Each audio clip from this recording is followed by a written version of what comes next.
kaum muslimin jamaah salat tarawih yang dimuliakan Allah Subhanahu wa taala. Kita bersyukur kepada Allah Subhanahu wa taala, dan itu adalah kewajiban kita sebagai hamba, mensyukuri semua yang Allah Subhanahu wa taala berikan. Allah yang mudahkan untuk kita melaksanakan kewajiban. Allah yang mudahkan untuk kita melaksanakan ketaatan.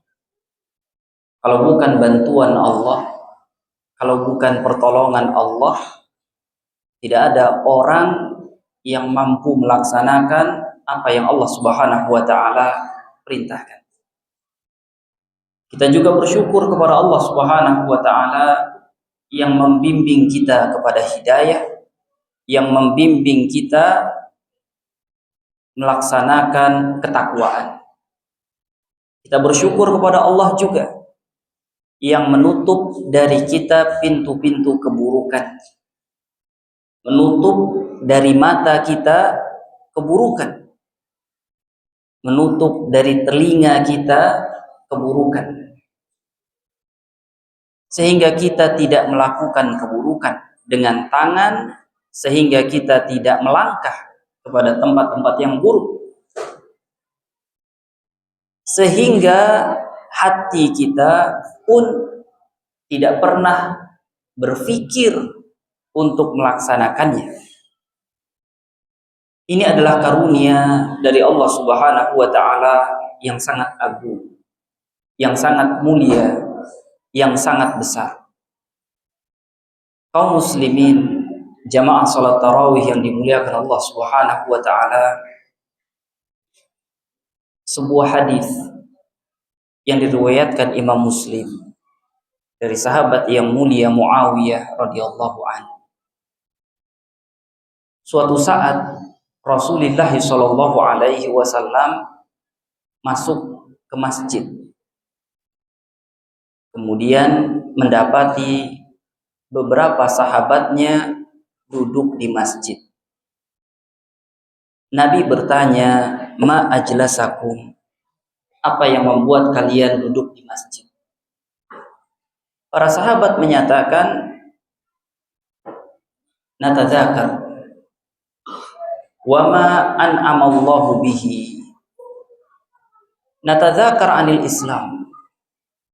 Kami berbincang tentang Islam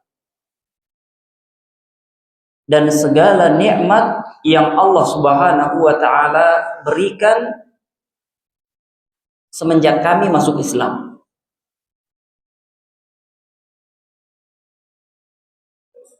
Para sahabat Nabi tidak semua dari orang yang berada, berkecukupan.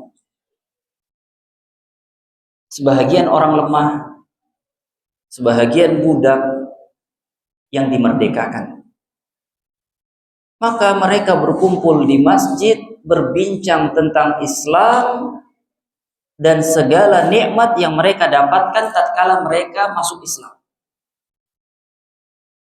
Kemudian Nabi Shallallahu alaihi wasallam mempertegas pertanyaannya, "Allahi ma ajlasakum illa dzalik." Demi Allah, apakah tidak ada sebab lain yang membuat kalian duduk di masjid kecuali itu? Maka mereka mengatakan, "Wallahi ma ajlasana illa dzalik." Demi Allah, wahai Nabi, kami tidak duduk di sini kecuali itu sebabnya. Kemudian Nabi Shallallahu alaihi wasallam menyatakan bahwa demi Allah, beliau bertanya bukan karena curiga. Beliau bertanya, mempertegas bukan karena tidak percaya. Namun beliau menyatakan, "Atani Jibril anifan innallaha yubahi bikum malaikatahu." Sebelum ini malaikat Jibril datang kepadaku dan mengatakan bahwa Allah Subhanahu wa taala membanggakan kalian di hadapan malaikat-malaikatnya. Hadis yang mulia ini, kata para ulama, dianjurkannya di musim-musim kebaikan seperti Ramadan ini membahas yang terkait tentang agama, yang terkait tentang Ramadan. Bila datang musim Ramadan, kaum muslimin membahas tentang Ramadan. Bila datang musim haji, kaum muslimin membahas terkait haji atau terkait Id, kurban. Karena agama ini, agama kita yang mulia ini telah sempurna. Tidak ada lagi yang baru. Sahabat Rasulullah Shallallahu Alaihi Wasallam duduk di masjid berbicara tentang Islam, berbicara tentang nikmat-nikmat Allah yang Allah berikan kepada mereka tatkala mereka masuk Islam. Maka kata para ulama, dianjurkan bagi kaum muslimin mereka duduk di masjid berbicara tentang agama, atau di tempat-tempat berkumpul mereka berbicara tentang agama, tentang Islam.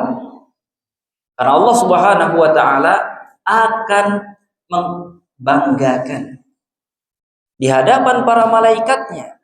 Seperti hadis ini, siapapun orang yang berbicara tentang agama. Karena kata para ulama, Allah mengutus para nabi dan rasul. Allah sibukkan alam ini adalah untuk urusan agama.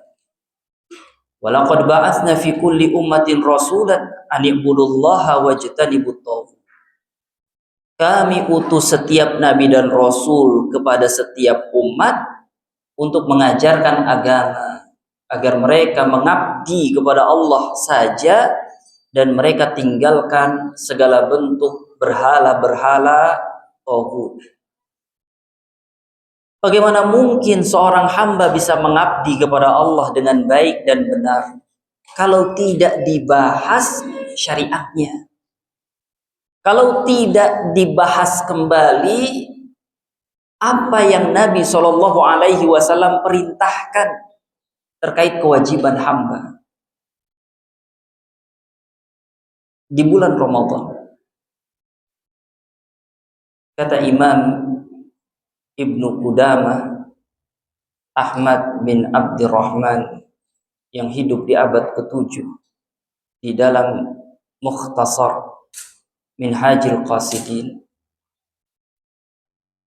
kaum muslimin saum dan mereka pada 3 tingkatan.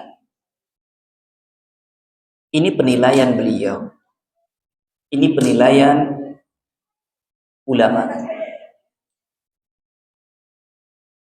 Tingkatan dasar, tingkatan awal, tingkatan pertama orang yang saum adalah saum awam, saum kebanyakan orang, saum kebanyakan hamba, yakni tidak makan, tidak minum, atau meninggalkan pembatal-pembatal puasa, meninggalkan pembatal shaum, mulai dari terbit fajar shadiq, awal waktu subuh, sampai tenggelam matahari, awal waktu maghrib. Namun beberapa perintah Allah dia abai. Beberapa larangan Allah Subhanahu wa taala tidak dipedulikan. Ini saum banyak orang. Kebanyakan orang seperti ini. Tidak memperhatikan arahan lengkap Rasulullah sallallahu alaihi wasallam tatkala saum. Padahal Nabi sallallahu alaihi wasallam telah mengatakan, "Man lam yada' qaulal zur wal 'amala bihi falaysa lillahi hajatun fi an yada'a ta'amahu wa syarabahu." Orang yang saum tapi tidak meninggalkan ucapan atau perkataan atau perbuatan buruk, maka Allah Subhanahu wa taala tidak butuh kepada saumnya. Walaupun dia sudah berusaha tidak makan, tidak minum. Akan tetapi inilah yang beliau di abad ke-7 saja sudah bisa menilai dan melihat dan menyaksikan kebanyakan orang begini. Yang kedua, lebih baik saum khusus yang dilakukan oleh orang-orang yang memperhatikan arahan Rasulullah sallallahu alaihi wasallam. Tidak hanya tidak makan, tidak hanya tidak minum, atau bukan hanya sekadar meninggalkan pembatal-pembatal saum, mulai dari terbit fajar shadiq sampai tenggelam matahari. Akan tetapi juga mentaati perintah-perintah Allah, menjauhi larangan-larangan Allah Subhanahu wa taala. Perlu kita mengingatkan bahwa zaman kita berbeda dengan zaman beliau. Zaman kita sekarang zaman yang ajaib. Teknologinya maju.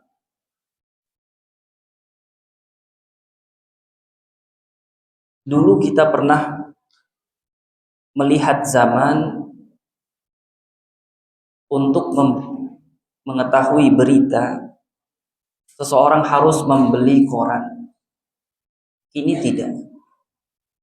Bahkan berita itu muncul sendiri, tanpa diundang, tanpa dicari. Banyak hal-hal yang bisa merusak saum seorang hamba, seorang muslim. Karena Nabi Shallallahu Alaihi Wasallam telah mengatakan secara umum, qaulal zur wal amala bihi, ucapan ataupun perbuatan buruk itu akan merusak pahala saum. Kita masih mengatakan yang umum saja. Kalau yang umum saja sudah berbahaya, apalagi yang lebih detil. Maka dianjurkan seorang muslim betul-betul memperhatikan dirinya dan Ramadannya. Karena Nabi Shallallahu Alaihi Wasallam mengatakan, Allah telah menyatakan dalam hadis qudsi, as-siyamu li wa ana ajzi bihi. Saum ini untukku, kata Allah, dan Allah yang akan beri balasan. Kita ingat kalimat ini mirip seperti yang Allah telah perintahkan dan minta kepada anak Adam. Dan kita anak Adam. Dahulu untuk mereka berkurban. Akan tetapi Allah hanya menerima kurban dari yang satu lagi tidak. Allah minta mereka berkurban, memberi pengorbanan. Satu diterima, satu tidak. Dalam Al-Maidah Allah Subhanahu wa taala menyebutkan sebagai peringatan bagi kita,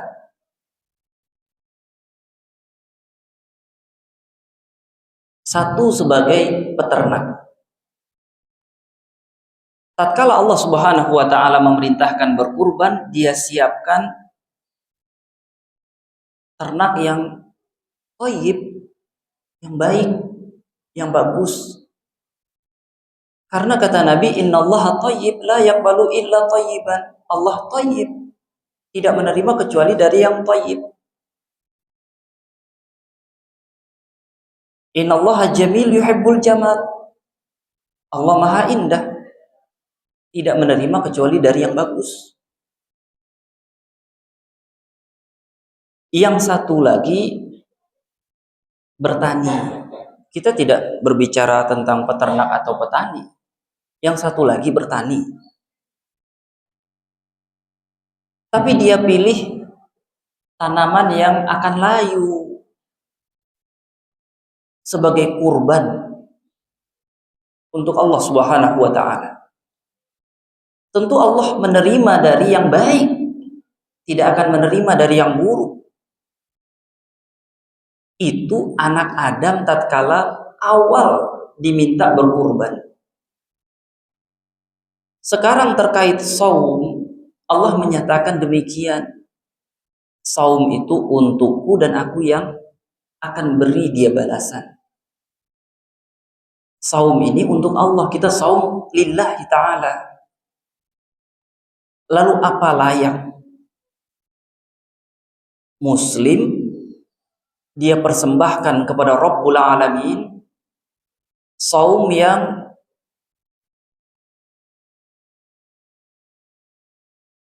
compang-camping gitu.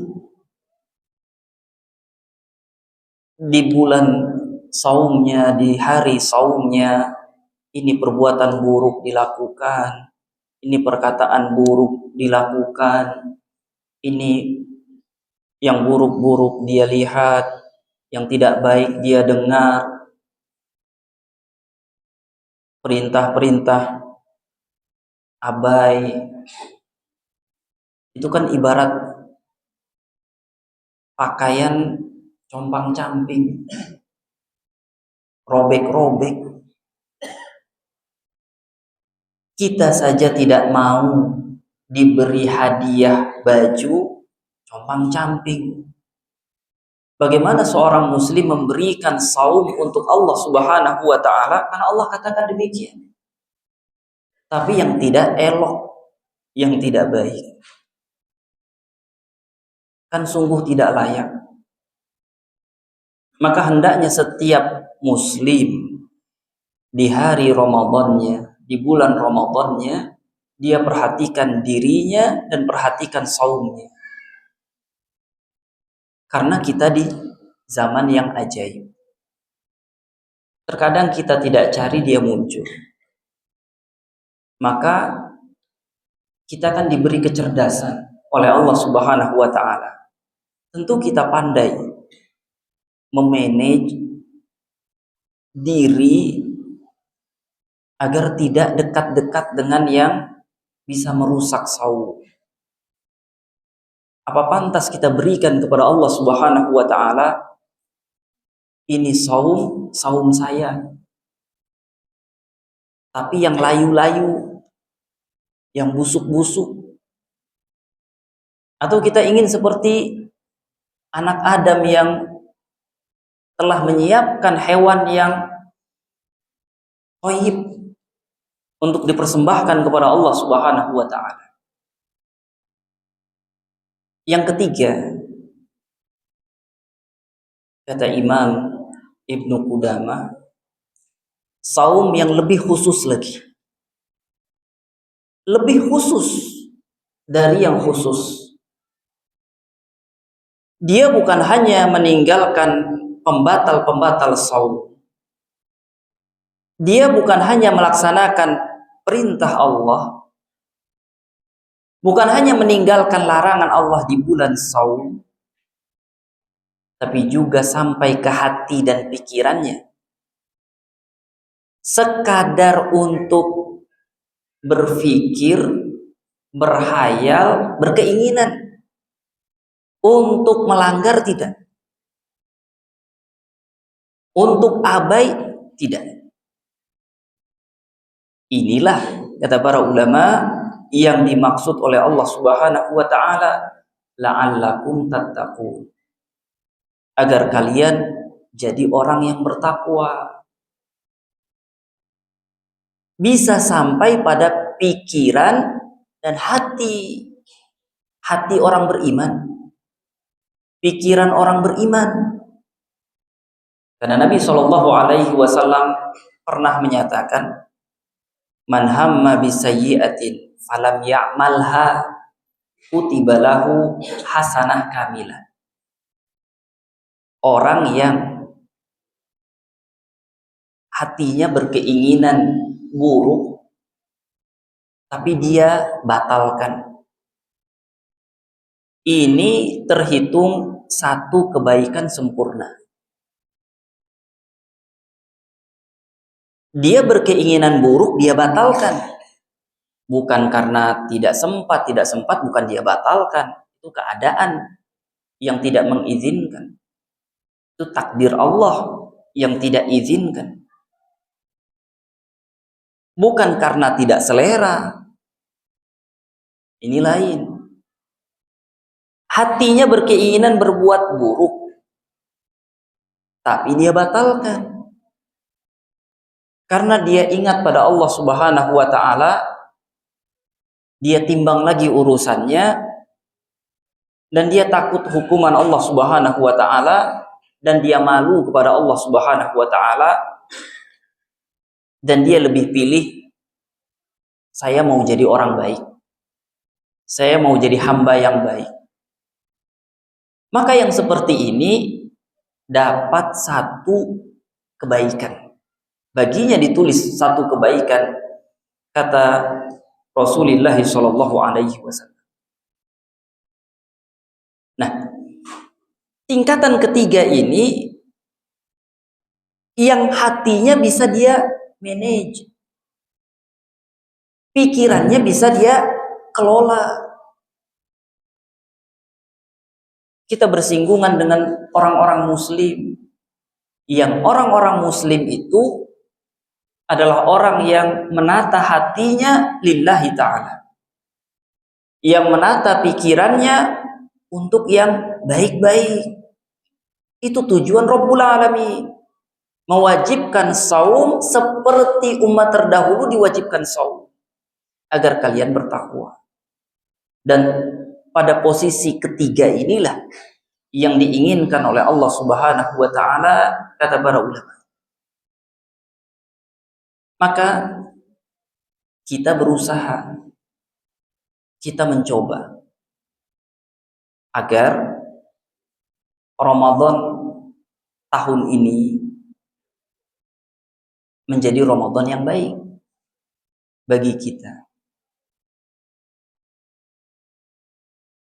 agar kita tidak berikan yang buruk kepada Allah Subhanahu wa taala. Kaum muslimin jamaah salat tarawih yang dimuliakan Allah Subhanahu wa taala. Anak Adam yang satu marah kepada saudaranya. Ini biasa manusia begitu. Melihat yang satu diterima, dia tidak,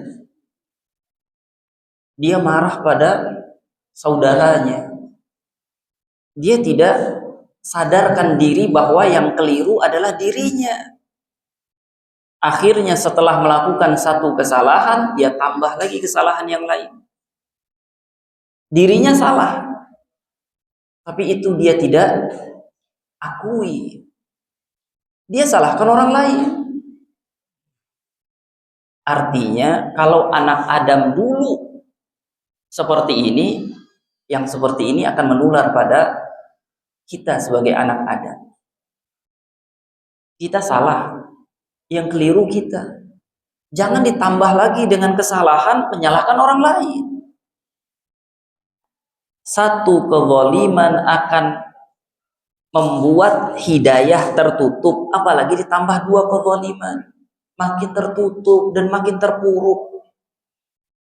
Nabi telah menyatakan kullu bani Adam khata' wa khairul khata'ina tawwabun.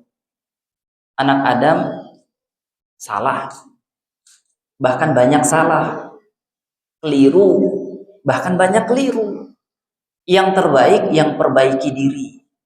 Orang bisa memperbaiki diri kalau di batinnya dia mengakui saya salah.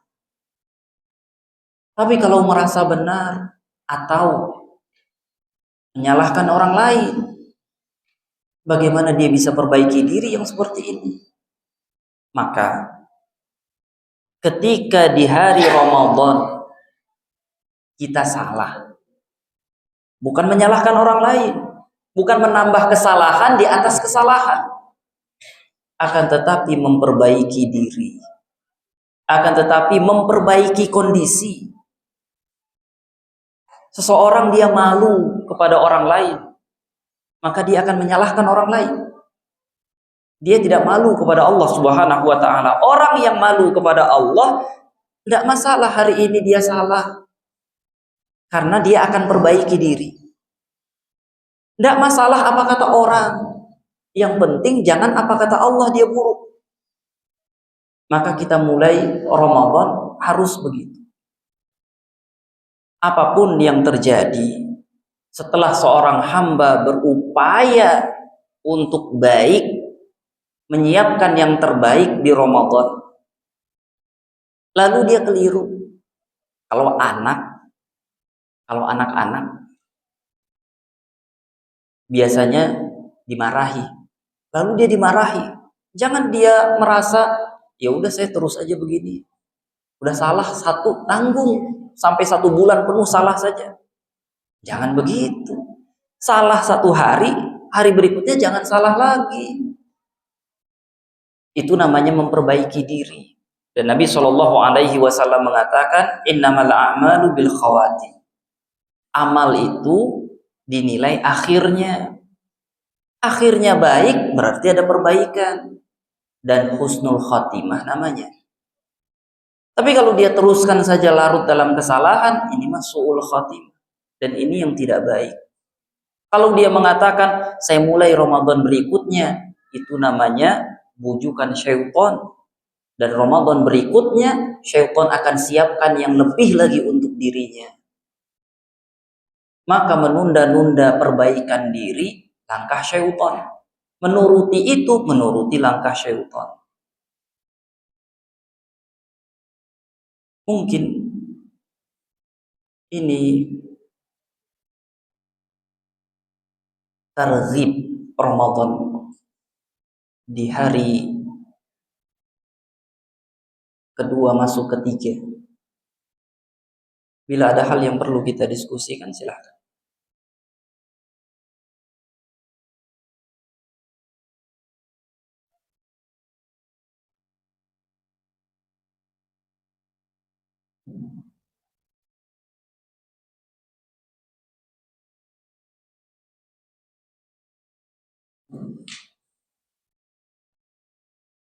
Bila tidak kita cukupkan.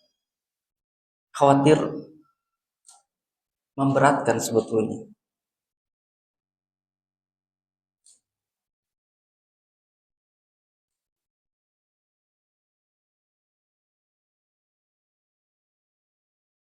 Kita cukupkan, semoga mudah difahami dan dapat diamalkan karena berilmu untuk diamalkan. Subhanakallahumma wa bihamdika asyhadu an la ilaha illa anta astaghfiruka wa atubu ilaik. Assalamualaikum warahmatullahi wabarakatuh.